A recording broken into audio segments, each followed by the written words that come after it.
It doesn't burn forever because there comes a time when Satan is reduced to ashes, root and branch. And eventually, all tears will be washed away. And you're not going to sit there watching, Adam and Eve are going to be sitting there watching Cain burn for millions of years and saying, oh, isn't it so much fun to be in heaven while we watch our son roast? Yeah, that makes sense. And we got done that night, 3 hours he asked me questions. And then he said, my entire experience in seminary and theology, nobody answered these questions for me. I want you to know, Brother Gates, I'm going to sleep a happy man tonight. For the first time in my entire career, I understand now how God can be love. I was always telling myself, I got to preach God is love. But how can He be love when He burns people forever? How can that be possible? One person lives for 20 years, but He pays for millions of years. Since when is that fair? But he said, for the first time I understand. And he got all his questions answered. And he said, when are you coming back again? You know what the only thing they lack? The sanctuary and the Sabbath. His son pulled me aside and said, tell me about the Sabbath. So I told him. And now his son is a Sabbath keeper. I haven't told the rest of them yet. But he said, I'm going to ask a confession. You're an Adventist, Seventh-day Adventist minister. Yes. You know next door there's a Seventh-day Adventist church. You know that, right? I said, yes. Are you telling me they've been teaching this stuff over there the whole time? Yes. But why do you have so many problems in your church? You know you're not a very loving church. We hate to go to your church.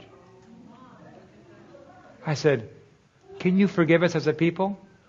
We have all the pearls wrapped up in newspaper and ugly paper. These truths, the Seventh-day Adventist the church has always taught. We have pearls of truth that have been revealed. Yes, they're pearls. But I said, we have them wrapped up in ugly paper. Please forgive the packaging. Very ugly packaging. He said, it's not a loving church at all. If anybody wants to have any love, they come on this side. If they want to just be part of this thing of truth, they go over there. But we never knew what they taught. Finally, you come over here and you bring a different packaging. And all of a sudden we realize, you've had the truth all along, and it never was attractive to us. You see, the world is ready. They're just looking for the packaging. God is looking today for a people that can package the truth in the same beautiful light that the truth really is. That's all it is. And then we have Laodicea. And this is the problem with Laodicea, isn't it? It says it's Christian, but it really isn't. And I told you the story about the nausea and that vomiting that happened in the airplane. I told you how they threw that vomit in a hat out the window and it all blew back in on top of us. My wife invited a neighbor boy to stay with us. And at 2 o'clock in the morning we heard this loud, ah! Woke up. He was staying with our other boys, 2 boys. And we went outside, and he was trying to run to the bathroom, but he didn't make it, so it splashed all over the hallway. And I went out. I went back to my room. She goes, don't worry, I'll clean it up. She cleaned it all up. I said, how can you clean that up? I would have vomited on top of everything. She said, the trick is not to breathe through your nose. She cleaned it all up. Brave woman. I don't mind washing diapers, but vomit's a different story. And I think what it must be for Jesus to have this beautiful pearls of truth revealed to us, and we wrap it in the ugly paper, and nobody wants what's inside. And so therefore he has this problem with Laodicea. And that's why he says, I wish you were cold. I wish at least you wouldn't wrap my jewels up. I wish you would say you were not even Christian. I wish you would just leave. But because you insist on staying inside and wrapping up and hiding all my jewels, I will vomit you out of my mouth. Especially when you say, I'm rich and increased with goods and have need of nothing, not knowing that you're pitiable, poor, blind, and naked. You see, God loves us so much. But what makes God indignant is people who block the light from other people so that they drown. You won't go into the kingdom, Jesus said, but neither you won't let anybody else go in, but you won't go in either. And so Laodicea doesn't go into the kingdom, but it won't let anybody else in either. And so the very most beautiful promise ever, one of the most beautiful promises ever given to mankind in Revelation 3, verse 20. Behold, I stand at the door and knock. And if anyone hears my voice and opens the door, I will come in with him and dine with him, and he with me. Isn't that beautiful? If you will just open, doesn't push the door, just knocks. Have you heard the knock this weekend? Huh? It's a beautiful knock.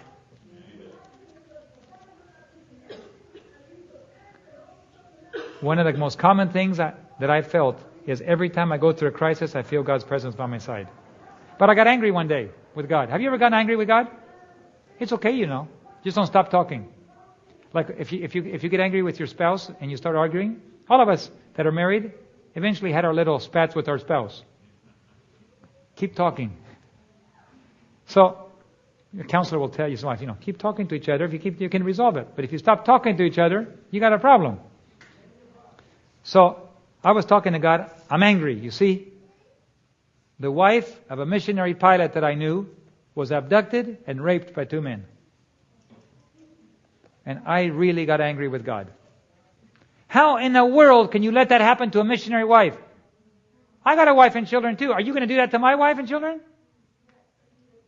I mean, I thought you were protecting them. Do I got to stay home and protect them? Because if you can't, I will. Oh, how arrogant, right? I don't want to be traveling around the world and thinking you're protecting my family when in reality they're going to be abused and killed or raped or whatever.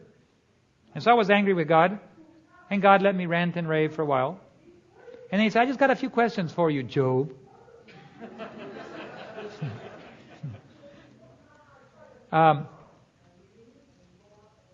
Did I abandon you when you were in prison? No, Lord, I felt your presence there. Did I abandon you when in Guyana those assailants attacked you from behind and clubbed you to the ground and beat you all over the head and tried to steal your briefcase? Did I abandon you? No, Lord, I was lying there, boom, boom, boom, being beaten with clubs, and yet at the same time I felt your presence. Mm-hmm. Did I abandon you when the assailants, the gang members in Lima, Peru, surrounded you with your car, and you were alone by yourself on the street, and they were going to throw rocks at you and stone you and drive you away? Did you feel abandoned? No, Lord, in fact, your angel appeared by my side, froze the assailants, and you pulled me out. You pushed my car right out. So what makes you believe that I abandoned that lady when she was going through that difficult time? Yeah, I'm beginning to understand, Lord. I guess you were there, huh? Yeah, I was there. And not only that, let me ask another question, Job. Yes, sir? Who made your wife? Well, you did. Who gave your life to your children? Well, you did. So I guess they don't belong to you after all, do they? They belong to me, don't they? Yes, sir. So if I own them, don't you think I can do anything I want to with my property? They're not yours, they're mine. I gave them to you to kind of care for. Yes, I guess so. I know what I'm doing. You don't have to distrust me. If I have you pass through the waters, I will not let you drown. Or when you pass through the fires, you will not be burned up. In other words, even if you go to the stake and are killed, God is right there with you, and He preserves you all the way to the experience and to the resurrection. So don't think in your arrogance that just because that lady was raped, that doesn't mean that I wasn't there.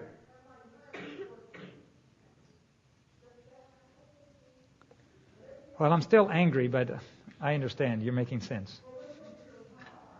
I'm angry because I would never want that to happen to my family.